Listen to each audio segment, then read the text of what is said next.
Hello, and welcome to our webinar on decoding an evolving new approach to cybersecurity and artificial intelligence by the Trump administration, what this means for all important public-private partnerships, and how the telecom and technology sectors are moving ahead on security and innovation.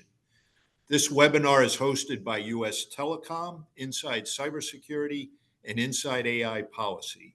I'm Charlie Mitchell, editor of Inside Cyber and Inside AI Policy, and I'm joined by Robert Mayer, Senior Vice President for Cybersecurity and Innovation at USTelecom, Lumen Security Leader Kathryn Condello, Allan Reiter, Director of Technology at the Kansas tech firm Nex-Tech, and Evelyn Remaley, partner at Wilkinson Barker Nauer and former acting director of the National Telecommunications and Information Administration.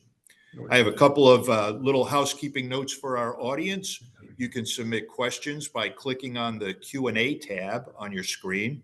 Just type in your question and hit submit, and we'll try to answer all the questions at the end of the webinar. And today's webinar is being recorded. We'll be on for 1 hour, and you can go back and view it again. So let's get into it, and our esteemed panelists can tell us a little bit about their positions as they field questions. We're in the early days of a new administration and a new strategic approach to cyber and AI policy and to the federal government's engagement with stakeholders in industry. I'd like to discuss what you're seeing so far and how industry is approaching its cyber and other challenges. Robert, can you start us off with an overview on how new federal priorities, leadership changes at the Cybersecurity and Infrastructure Security Agency, at the Office of the National Cyber Director, and throughout other agencies, how are these changes altering the cyber policy environment since the start of the new administration? Okay, sure, Charlie, thank you. So I want to thank you and I want to thank the audience for joining us today. So in addition to my role at USTelecom, I also serve as chair of the Communications Sector Coordinating Council, and for the last several years as co-chair of the DHS ICT Supply Chain Task Force. So it's in those roles that I kind of look at the environment and the landscape and try to, figure out what's happening, what we can discern at this point. And I think while there are still questions in all of these roles, we've spent a lot of time trying to understand how the cyber policy environment is evolving without relying too much on speculation and rumor. So having said that, there are some things that we can discern. So for starters, I think the most significant change is a clear pivot in philosophy towards operational outcomes. We're seeing a clear move away from compliance-centric models to ones that prioritize reducing risk based on real-world threats and actively defending against very capable and determined adversaries. There's a strong signal from the administration that they want to cut through burdensome regulations to free up resources for threat defense. I think we can all agree that we need policies that enable our security teams to be agile and focused on the threat, not on paperwork. And as the new leadership team comes on board, they appear to be viewing cybersecurity through a lens of national security and economic competitiveness. Their priorities seem to be less about creating new regulatory frameworks from scratch and more about leveraging the capabilities that already exist. And lastly, I would say the new appointees bring a strong focus on federal systems and critical infrastructure. Sean Planke, for example, has roots in both private sector and federal energy systems, and Sean Carencross brings strong managerial skills and political savviness, and I think those are both traits that are going to be vital to his role as National Cybersecurity Director. So in short, I would say I think we're off to a promising start, but there's still a lot of questions to be answered. Right, Robert, and we'll circle back on a lot of the points that you made there. Turning to Evelyn, you are a former senior federal official. Can you discuss a little bit about how the reorganization's going on within the executive branch, how the staffing changes, and in fact, and also how some of the proposed funding cuts are affecting the policy process and the general environment surrounding cyber policy? Yes, absolutely. Thanks, Charlie. First of all, thanks so much for having me for today and for the opportunity to join my esteemed panelists. And thank you to the audience as well. As you noted, I'm a partner at Wilkinson Barker Knauer, where I advise clients in the technology and telecom space on cyber and emerging tech policy, and a former NTIA acting administrator. And I've spent over 20 years working in the national security and emerging tech space. So happy to be here today and talk about how things are emerging in the new administration. In fact, at WBK, our team is just about to release a analysis of the last 6 months of the Trump administration and their work on cyber and technology policy. So this is a really timely discussion for us to jump in on that. Um, so I will say, your question first, let me just follow up on a few things that Robert said. From our perspective, we see really three big muscle movements that are taking place right now in the Trump administration and that are influencing tech and cyber policy. One is some things that you and Robert touched on, and that's really the flux in leadership and staffing, the doging, if you will, that has been underway at many of the agencies, and the impacts that that is having. There have been slow confirmations. Cybersecurity has always been a team sport, especially at the national level, involving many different agencies. And with the staffing changes, reorgs, budget changes, a lot of that is a shifting tide right now, and lots of questions in terms of what's ahead. So looking forward to diving into that a bit more. The second big factor we see is around the China threat, China competition, which Robert touched on too. Everything right now at the national level is really being filtered through that lens. The competition with China is affecting tech policy and cyber policy in multiple ways. We're seeing that impact supply chain policy, cyber policy, what many of the agencies are doing, and the trade lens as well is really affecting policy in this space. So look forward to diving into that a bit more as well. And then the third big factor we see is a major change that the Trump administration has introduced related to the public-private partnership. The public-private partnership for the communication sector has been in place as far back as the Cuban Missile Crisis. 1998, we had the first critical infrastructure protection policy for the United States in PDD 63. As the Trump administration is coming in, they are relooking at that entire construct of that partnership. Much as we know of the critical infrastructure is owned and operated by the private sector, there's a lot shifting to the states. This is having huge impact. So look forward to touching on that further as we go along as well. But in terms of your specific question, what I'm seeing at the national level, well, with all of these staffing changes, the reorgs, especially what's happening at CISA with reductions, ONCD, as they wait on new leadership. We're waiting on permanent leadership at NSA. That's having a big impact. We've just seen a complete reorganization at state in terms of their cyber team.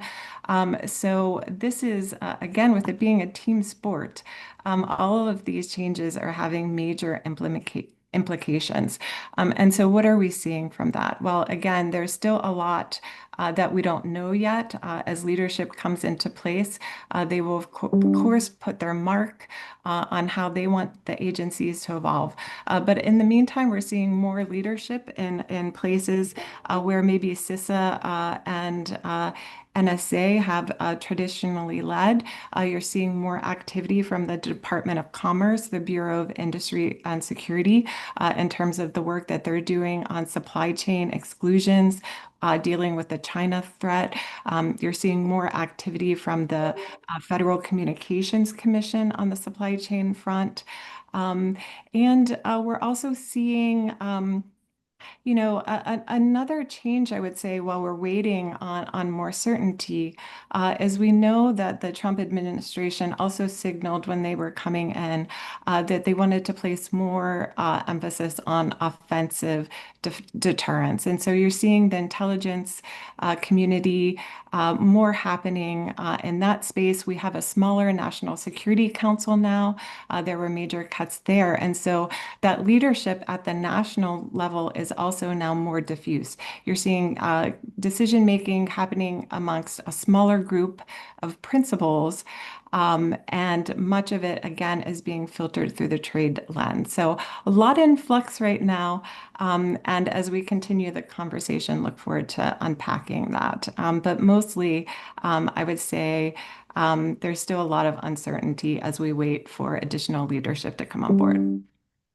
Right, right. Thank you, Evelyn. Those are a lot of great points. Robert, would you like to weigh in on that, on this moment of flux that we're in?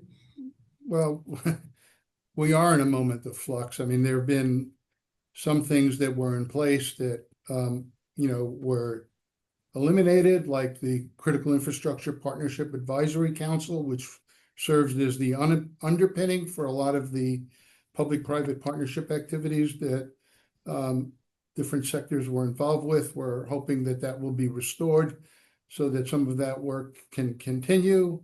But I think by and large, where the expectation is that there's going to be more support for a robust public-private partnership. And I think what that means for us is getting us involved early, and as a participant and a collaborator on initiatives, as opposed to coming in late in the game where we're really only working on the margins in terms of providing input. I think that's what we're really going to be looking for going forward. Gotcha. Thank you, Robert. I'd like to turn to Kathryn and Allan for their insights on how the tech and telecom companies are framing their top priorities right now, and how they're diving in and reacting to some of these changes. Kathryn, do you want to lead off? Sure. Kathryn Condello. I'm a Lumen fellow, and my portfolio and my team's portfolio is sort of in the national security, emergency preparedness, emerging and systemic threat. I think whenever you're, as a company or as an individual entity who works within a company, we have been through many administration transitions, but this one, as outlined by both Robert and Evelyn, has been more in flux for a longer period of time than many others. And to that end, since I work in the security organization and my regular liaison is with the operational team, I think I historically, certainly within the sector, and along with Robert, I'm the vice chair of the sector communication. My focus is on the operational. What are the operations of my companies? What are the operations between us, the sector, and government, whether it's NSA or FBI or CISA or DHS, it doesn't matter. What are the operational engagements?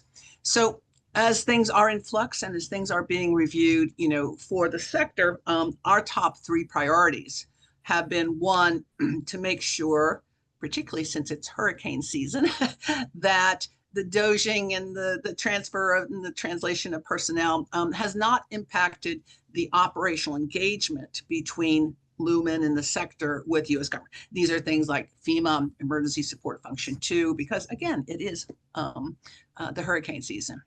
The second area we've been focusing on, and we'll talk a little bit about this later, is formalizing, at least within the communications sector, what our cyber information sharing and collaboration protocols are within the sector. Our ISAC with government is predominantly a physical FEMA, sort of hurricane kind of environment. And we are formalizing currently within the sector sort of an industry-led cyber ISAC, if you will. The third area that we're focusing on, because it takes an economy to work things, is formalizing and reinforcing the cross-sector mechanisms that we have for both information sharing as well as incident response. Now, these are three big things, some bigger than others on any given day. And I would just note that for all three of these things, extension of the information sharing system 2015, and renewal of some form of CPAC so that we can bring back whatever we're doing as an industry to government to advise them. Some form of CPAC will be, I hope, essential so that we're on the same flight path. Allan? Thank you, Kathryn.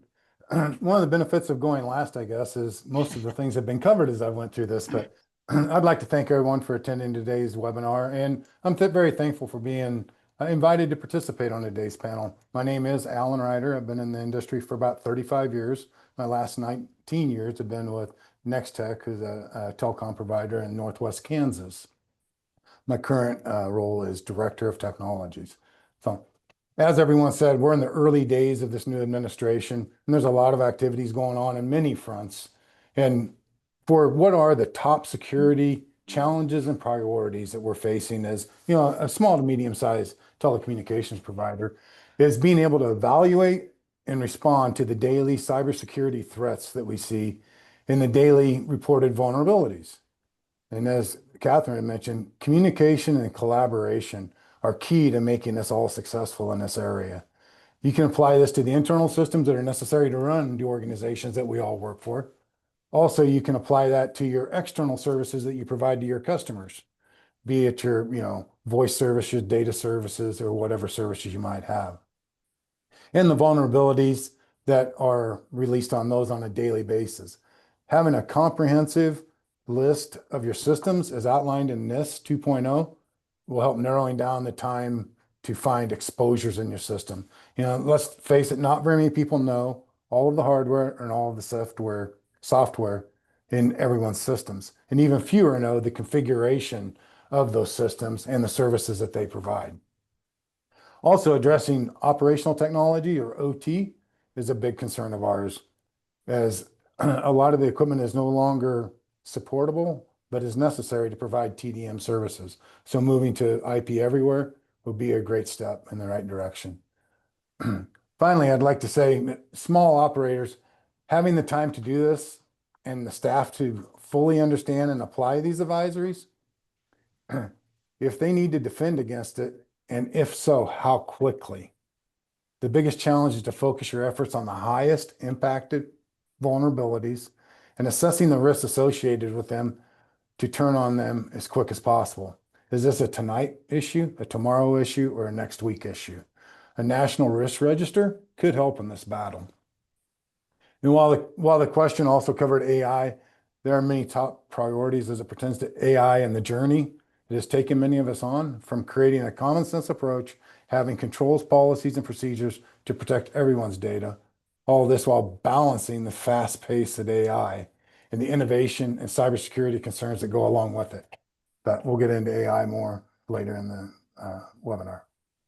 Right. And Allan, just quickly following up, as an SMB, are you in this period of pretty intense change going on? Are you getting the information that you need from government partners and from your industry groups?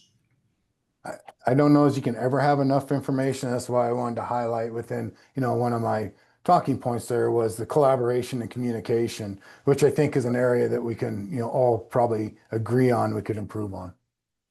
Right. Thanks. Robert, turning back to you on some of the things that have come out of the administration, President Trump in March, I believe, issued an executive order outlining his approach to fostering resiliency in critical infrastructure. There are a number of deliverables in this executive order on the creation of a national resilience strategy and a national risk register, as Allan mentioned. Can you discuss a bit about the importance of these initiatives and how they fit in to the overall government industry partnership model? Yeah, so quick overview, and then I know there'll be other conversations with my colleagues here on some of the specifics. But first, while the March executive order is titled Achieving Efficiency Through State and Local Preparedness, it's come to be referred to as the Resilience EO. And I think the sweeping implications in my mind, cannot be overstated. So let's look at a couple of things that the executive order set in motion. At a high level, we have a 90-day task for the Assistant to the President of National Security Affairs, coordination with the Assistant to the President for Economic Policy, and the heads of relevant executive departments, not specified, to publish a national resilience strategy. And that's going to be something that's going to be reviewed every 4 years. Now, we've gone past the 90-day deadline. That would have brought us to June. I'm not aware of whether the deadline was met. And there have been obviously personnel changes at the White House and elsewhere that may have impacted those deadlines. The National Resilience Strategy is designed to define the priorities, the means and methods for advancing the resilience of the United States. And what makes this particularly impactful is another component that sets 180 days, which brings us, I believe, to September, for the Assistant to the President of the National Security Affairs, in coordination with the Director of OSDP and relevant agencies, to look at infrastructure policies, to recommend to the President what they call revisions, rescissions, and replacements for a more resilient posture. And clearly, there's a shift away from what was an all hazards approach to what they call a risk informed approach. So you ask, what does it mean for the government industry partnership? And here I would argue that a national resilience strategy and the national risk strategy cannot be effective if they are created in a government silo. For these efforts to be credible and useful, they must be built on real world threat data and operational expertise that the companies on the front lines exhibit every day. So again, going back to my earlier comments, working with industry and collaboration early, I think is absolutely vital, because it will bring to the table the folks who have, ground truth and the most real world perspective on what those threats look like. Right. Thank you, Robert. Allan, turning back to you, how will these changes in the resilience approach affect operators in the field? And is it a challenge for you from a company perspective to align with a new federal strategy in this space? Yeah, I mean, there's a lot of levels in between us and the federal space, right? When you got federal, state, and local, all involved in this. I mean, I do think that, it could affect the smaller operators and as far as how they react to natural disasters, cyber attacks, economic disruptions, as we all live in the same world and we're all prone to the same tornado and cyber attacks, right? So who's best positioned to help in the defense of the cyber attacks from the cyber criminals and cyber events? I think the answer is probably all of us, right? I mean, from federal, state, local, and from the operator's perspective. And as well as getting strong information, sharing and coordinating will be a must to be successful, and providing actionable information and direction as we protect ourselves and our customers. Right. Thank you. Kathryn, the resiliency EO appears to shift significant preparedness responsibility to state and local governments. For private sector companies, what are the biggest challenges and opportunities presented by a more decentralized approach? Thanks for the question. I think, I guess I would premise my response along this. Whether, me and my team are on the ops team for a hurricane or a flood or a wildfire or a cyber issue, the process and the way we address it and how we mitigate it is the same. And this is sort of the thrust of my comments, is that at least for the communication sector, resiliency in their security practice as well is built around process. So looking at this EO, and I know that they're talking about putting more on the states, although when you really look at it, I'm not sure how that'll play out. To me, what's more important about the EO, and I have no problem with reviewing a whole body of foundational stuff. The point is that 14239 literally seeks to review and modify, pretend foundational policies and procedures, emphasis on procedures that have been in place in some cases for more than 25 years. That is a lot of process that individual network service providers or energy companies or banks or water folks have built their protocols around. And so while this review is not a problem in and of itself, the potential for changes in this foundational law, the foundational policies upon which we built our practices, and doing it in a relatively short time frame, from my point of view, has the potential to undo operationally, which is continuity of operations, what has been in place even beyond 25 years. So hence, as outlined in my priorities earlier, the number one priority for the communications sector is to better understand the operational practices, the operational potential changes that we would have in our interactions, not the policy stuff, not the risk assessments, we have a fire, we have a cyber event, how are we going to work together? And while many, have talked about the potential changes to our resiliency, for everything from all hazards to risk informed, the role of an NSIE and a risk register, for me, foundationally, what we're really going to be looking for in terms of insights is going to be their review on the national continuity policies. Just as continuity of operations is foundational to how we respond, so too how they address their continuity is going to have deep implications to how we support it or don't support it going forward. I cannot stress how deep a cornerstone this is for the communications sector. Their continuity policies, in essence, created this environment that we're in, how we have grown, how we have evolved, how we've secured, how we've made things more available. And so we are very interested in understanding what the changes are to their continuity policies and what the implications of that might be. That's enough for now. Wow. Thanks. Thank you, Kathryn. I'd like to throw that over to Evelyn and what you're seeing in this area. What new resources, funding, support mechanisms, what is going to be needed to make this shift in approach on resiliency work, and to make sure that state and locals have the resources they need, and to make sure that the companies are adequately informed and situated for success in this.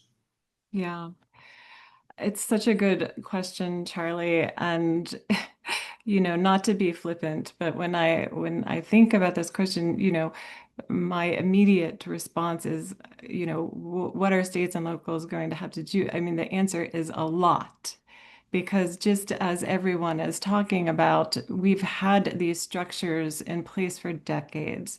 They're understood. We've built national policy and procedures, as Kathryn was saying, around these notions. And the idea of now sort of shifting that locus of control all to the states. Let's envision the worst case scenario where we end up with 50 plus, considering the territories, different plans for cyber response.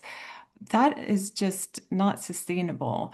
The internet is globally connected. One vulnerability in one place has impact on the entire network. We need to view this holistically. We need to view resilience holistically.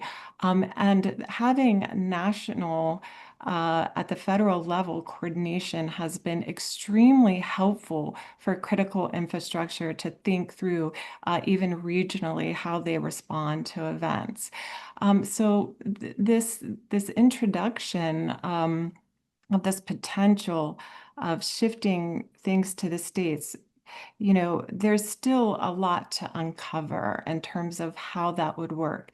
States would have to be rethinking budgets, relationships, partnerships.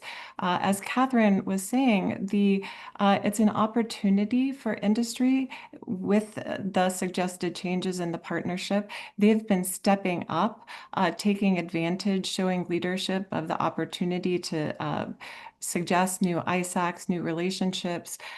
There's an opportunity for them to build new relationships with the states. But I don't want to underestimate how much work. I mean, this has taken us 30 years plus to get where we are on the coordination that occurs today. And we do not want to throw out the baby with the bathwater in this situation. We need to preserve what has been working.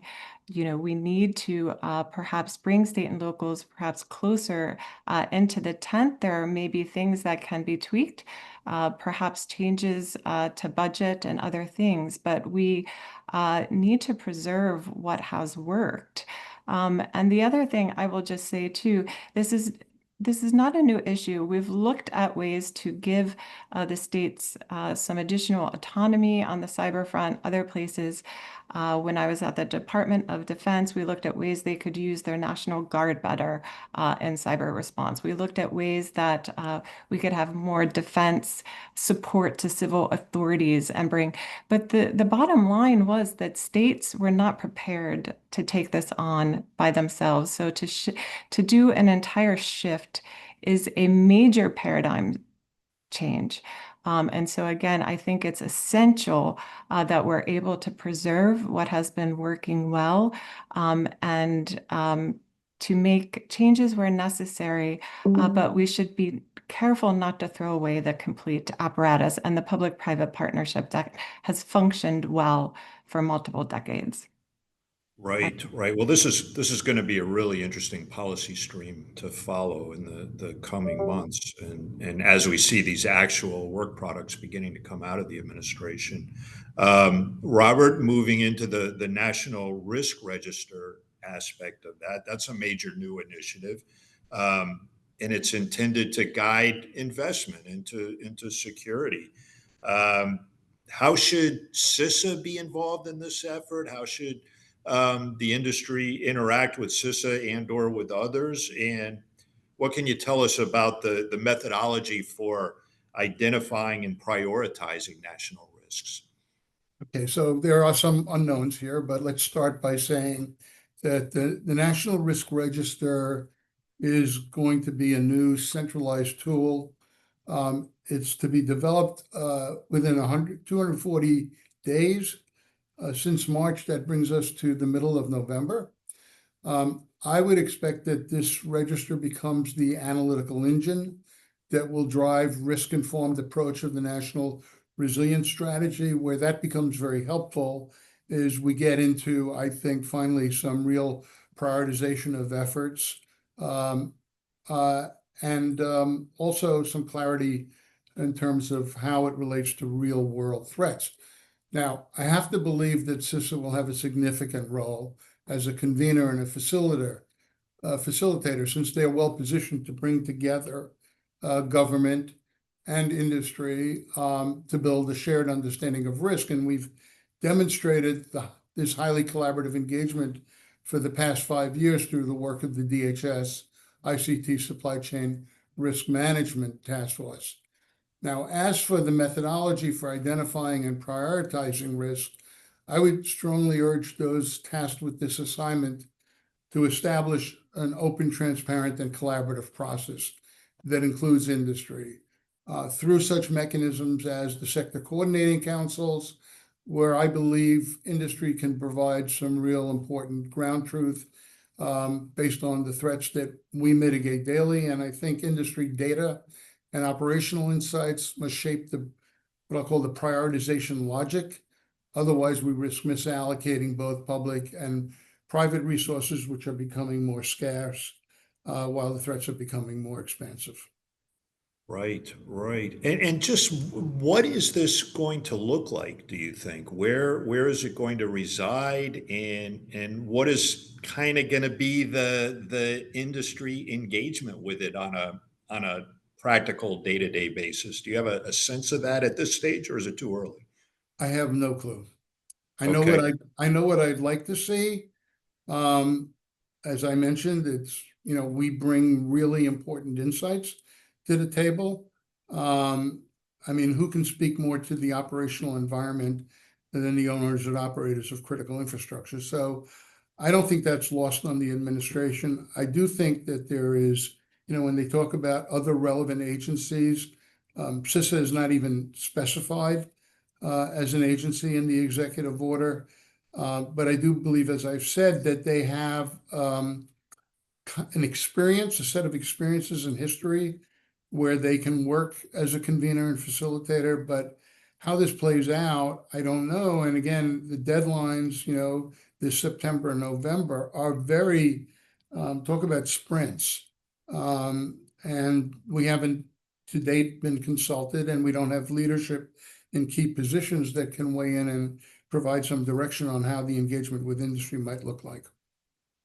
Right. Thank you, Robert. Kathryn, can you follow up on that a little bit? Sure. I think that there are a lot of questions that still need to be answered before you can probably make a lot of practical decisions. But how do you see the National Risk Register influencing C-suite decisions? I mean, what's going to be the role of this? Do you anticipate? I will share with you sort of my if wishes were horses kind of approach. One, our sector already uses a number of U.S. government risk assessments on a regular basis. So, for instance, every 4 years, we look at the National Intelligence Council Global Trends Report, which talks about what's happening over the next 10 years. Are we moving towards a conflict environment? Are we moving towards a competitive environment? Are we looking at more, pandemics or whatever? So very, very strategic view, which is not specifically about comps. And then every single year, we look at ODNI's National Threat Assessment, which is done annually and sort of talks about, what's the current in front of you. If we viewed it as sort of a scenario where you've got sort of the strategic outlook, you have sort of the national threats developed by ODNI and others, and that is balanced and put somehow, however, into a national risk register that says, of all the things that are threatening us, these are the elements where we are less covered, less protected, don't have enough, locks on the door. I'm not sure what. If you have that, then that automatically prioritizes for the nation, not so much for me specifically, but for the nation, what are the areas that we're going to focus on with money, budget, resources? And I think it has the possibility of being good.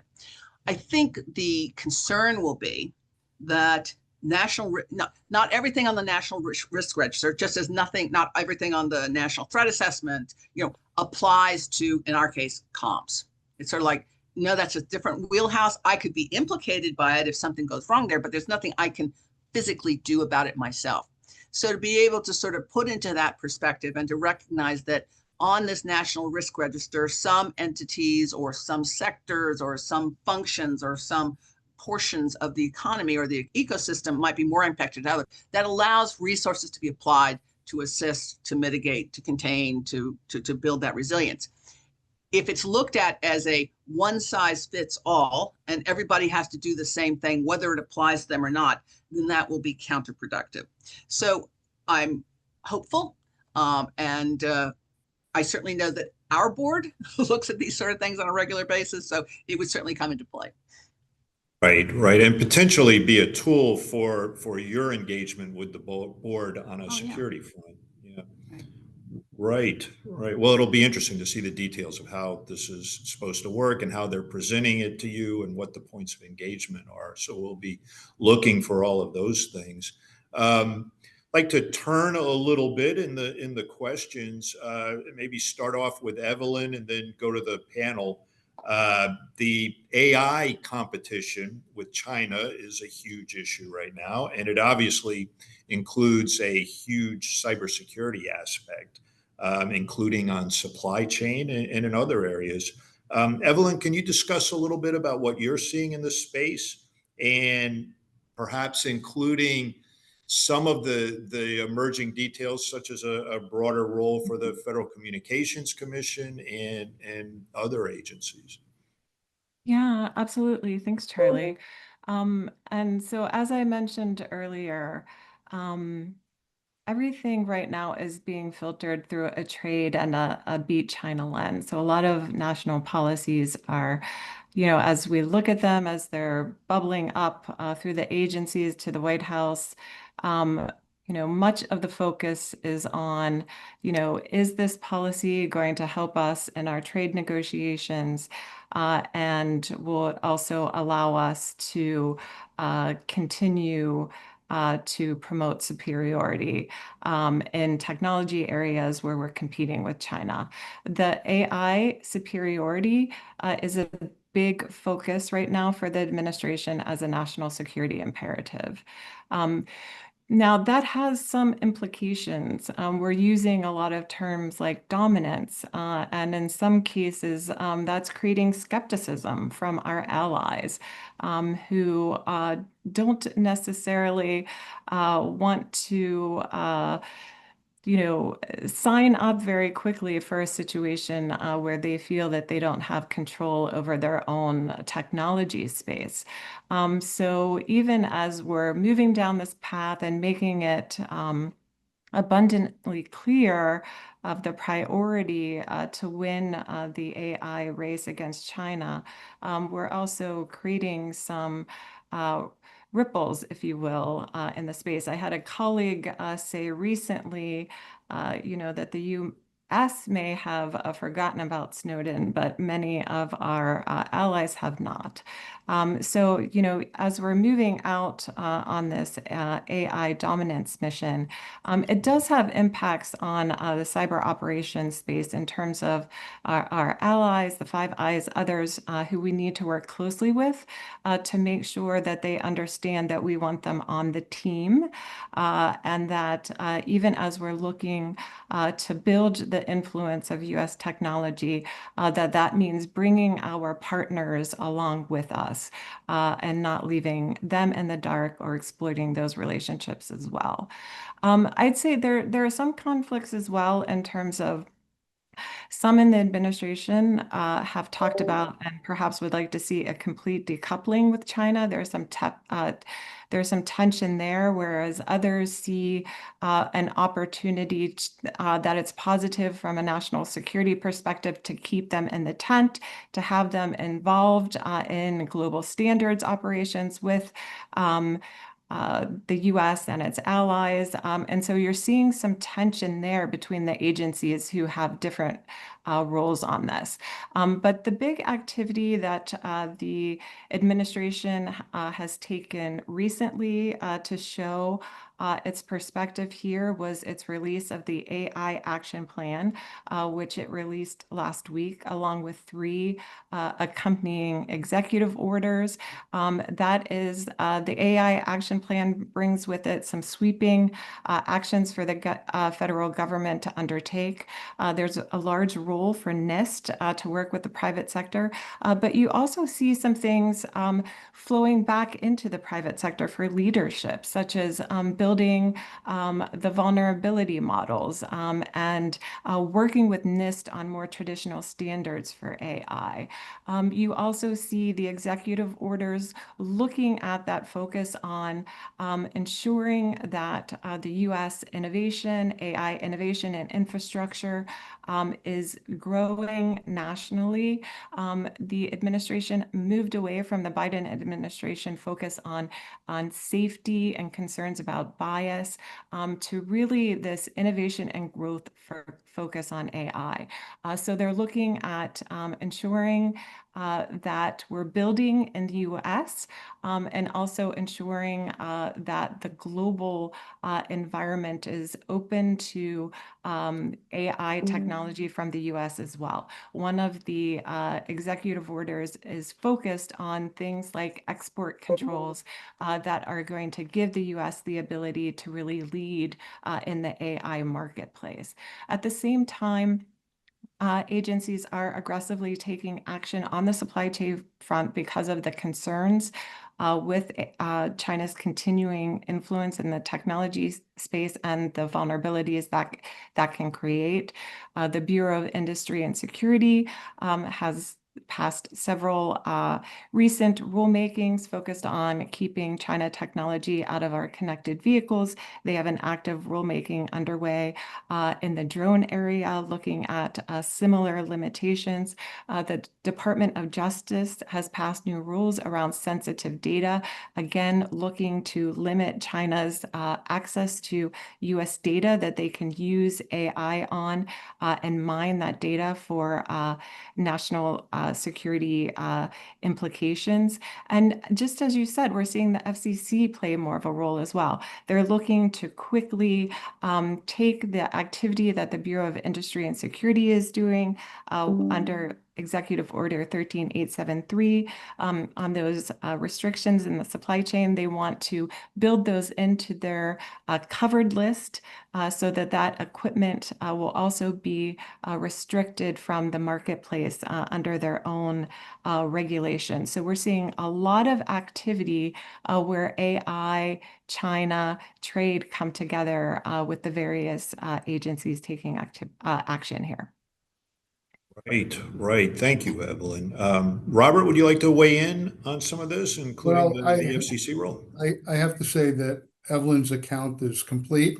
Sure. I have nothing to add on that, but if I can for a moment, just switch for a moment to quantum, where in the June executive order, you can see the administration focusing on quantum preparedness. So clearly in that realm, I think the most pressing and pretty much universally acknowledged threat comes from the ability to break current encryption standards, and that would render vast amounts of sensitive government and private sector data vulnerable.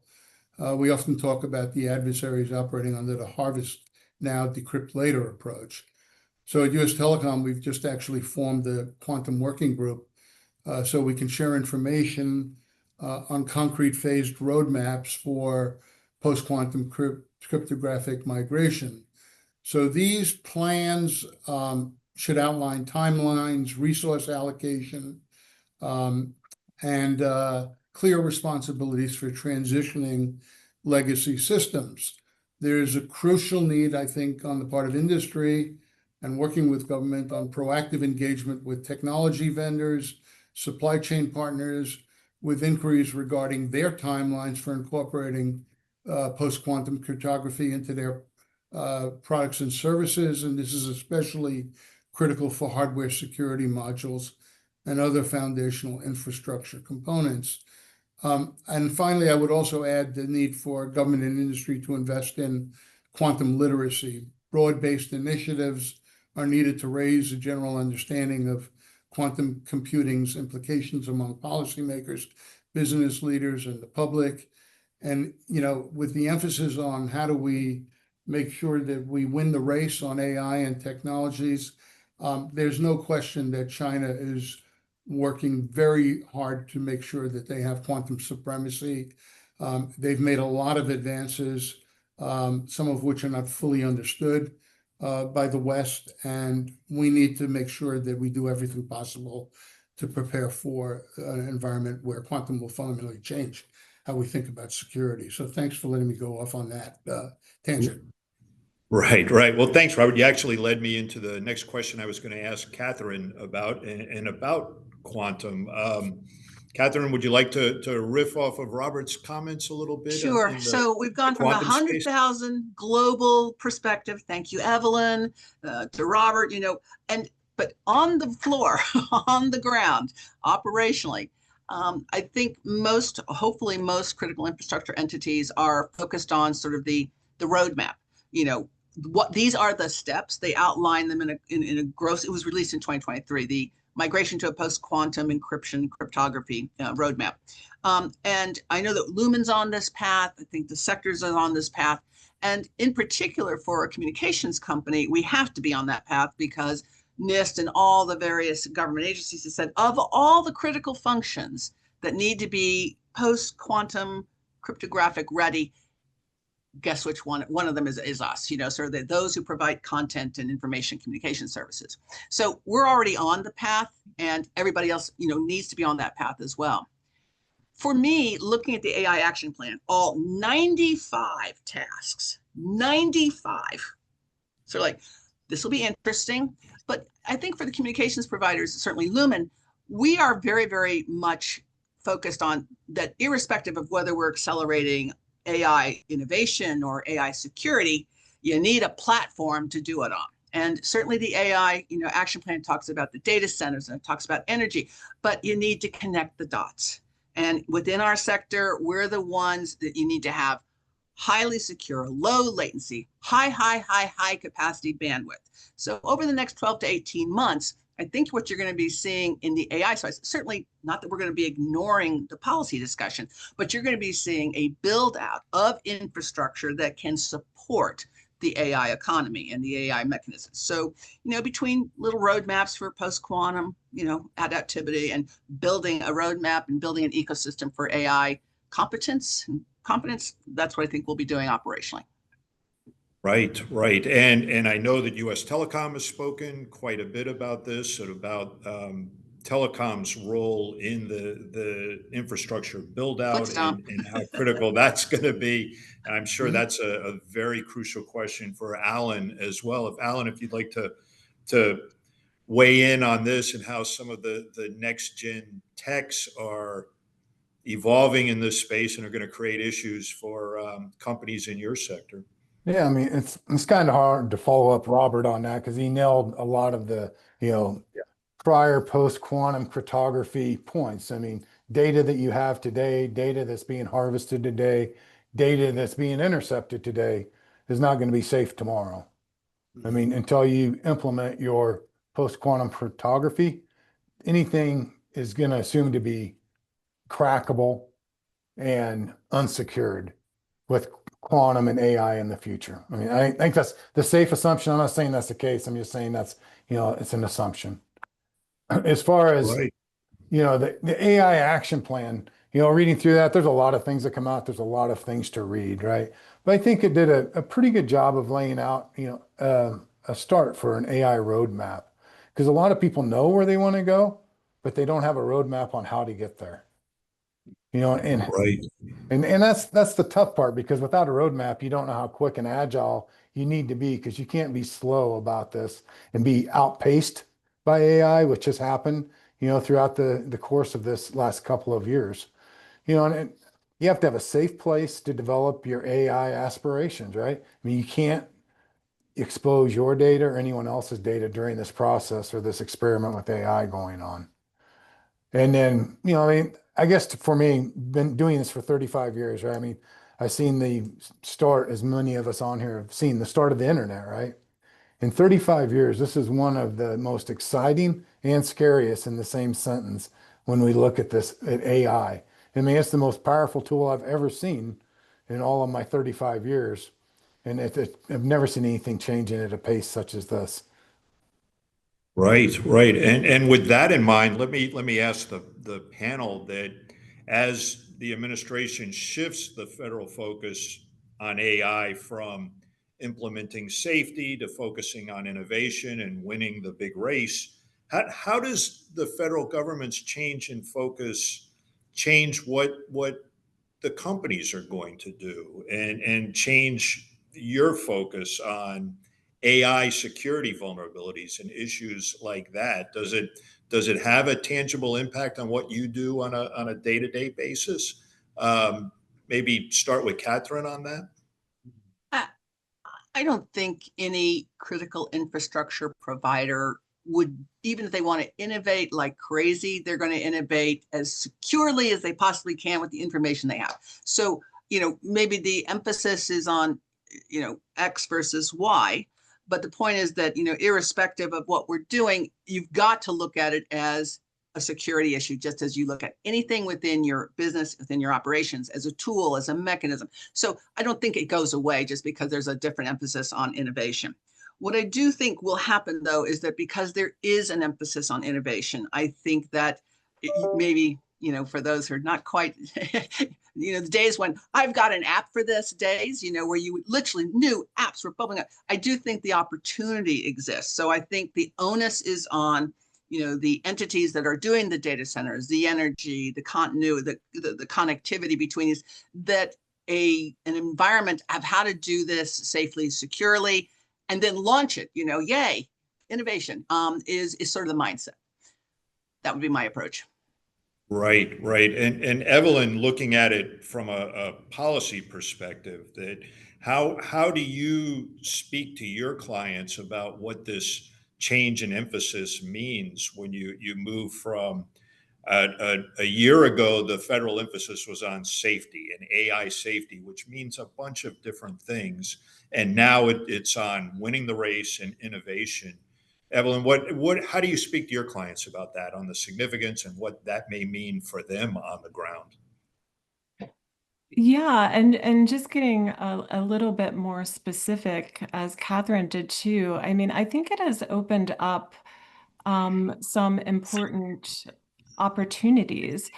For example, our clients who are working assertively in this space, perhaps developing chips or working in the data center space and exporting these capabilities globally. The companies that we work with that are building the subsea cables that are offering this infrastructure between the US innovation to connect overseas and bring that capability through secure technology. Just as Kathryn mentioned, we're connecting those dots in the US as well, and bringing the energy sources into the picture, which my firm also works on lowering barriers there. So it's helping to influence the policies. So, the new executive orders that came out accompanying the AI action plan, very big change to how we're doing export controls, for example, on GPUs that have AI capacity.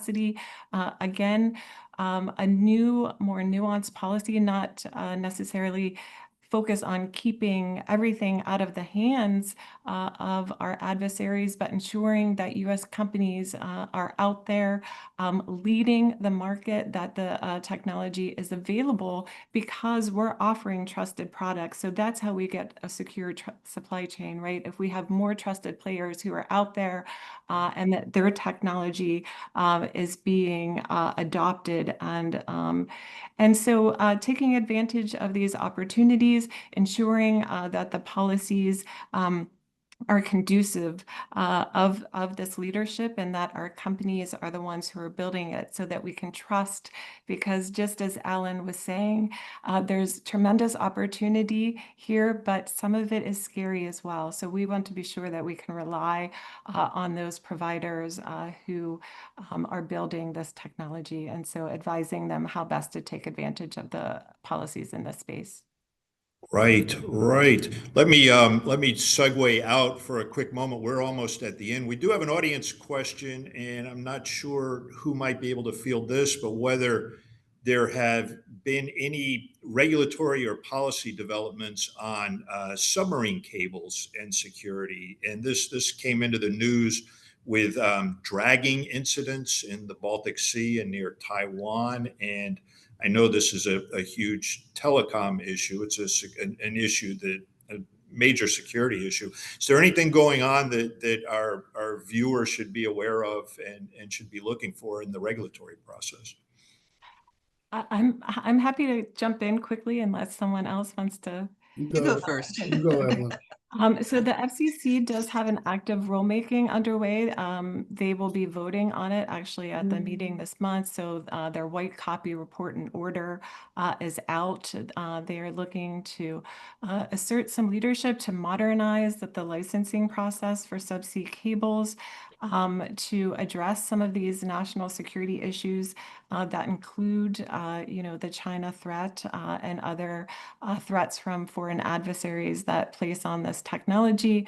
They've been looking to streamline the rules. We've had a bifurcated process in the United States where the national security community weighs in on licensing, and then the FCC does its licensing reviews. And so the FCC right now has shown great leadership in trying to streamline that approach so that we are more secure, but with a much more efficient process that is not holding down the investment in this essential infrastructure. So that is very well underway on their part. They also teed up a further notice of proposed rulemaking that will look at some additional specifics in terms of how you secure that infrastructure. But I'll pass it over to others to comment as well. The only thing that I would add is that, yes, undersea cables have been studied, scrutinized, well, as long as I've been in the business, and that's quite a while. I think the walk away from this, though, for a user is that, historically, yes, there would be dragged anchors and cables would be cut and some processes and protocols to be able to reroute traffic. They're in place.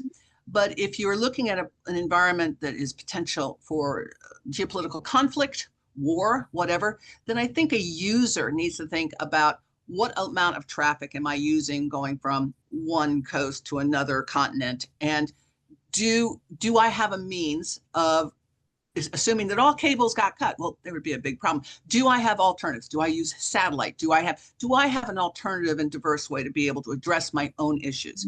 So I think that over the course of time, particularly given the potential for conflict right now globally, I think many users are now thinking about what is my backup in the event that, the undersea cables get cut in 15 different places. So good reliability, good sustenance kind of activities. Yeah. Gotcha. Okay. Well, we are right up against the hour. I'm going to stray over for just a minute and ask you all an exiting question to look ahead over the next 2 or 3 years. And what would you say is what will be the most important metrics or outcomes for judging whether the new evolving approaches on national cybersecurity and on AI, of whether they've been a success? Robert, starting with you, what are you going to look for as a sign of success over the next couple of years? Yeah, so I think it's very difficult to, call out specific metrics here. We all know that, when it comes to metrics, you get challenged with things like counterfactual evidence. But for what we've undertaken, it would have been worse. But I think the single most important metric will be a demonstrable reduction in the scale and impact of significant cyber incidents against our nation's critical infrastructure. So we'll always have that problem of proving, how we measure those outcomes, but we can measure incidents, we can measure their impact, especially when it comes to understanding cascading events. We can measure time to identify an attack or a breach, time to recover. Success should not be measured by the number of meetings or the number of reports written. It has to be measured by our ability to collectively detect, disrupt, and recover from sophisticated attacks more quickly. And I think ultimately success is a more resilient nation where our networks are demonstrably more secure and the cost to our adversaries have been significantly raised. Great. Kathryn? I'm literally going to be very, simple about this. 2 to 3 years, that's 27, 28.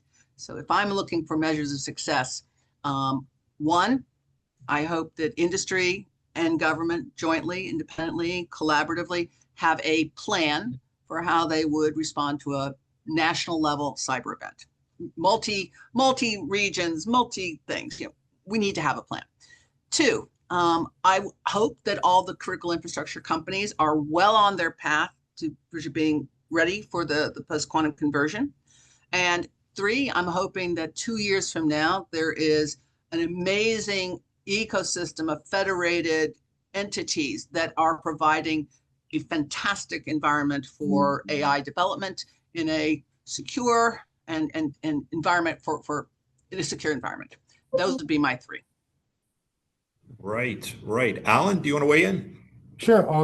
I think that, what Robert and Kathryn's already said, but within the next 2 or 3 years, what do I think we should strive to do better is better communication with actionable information to protect our industry.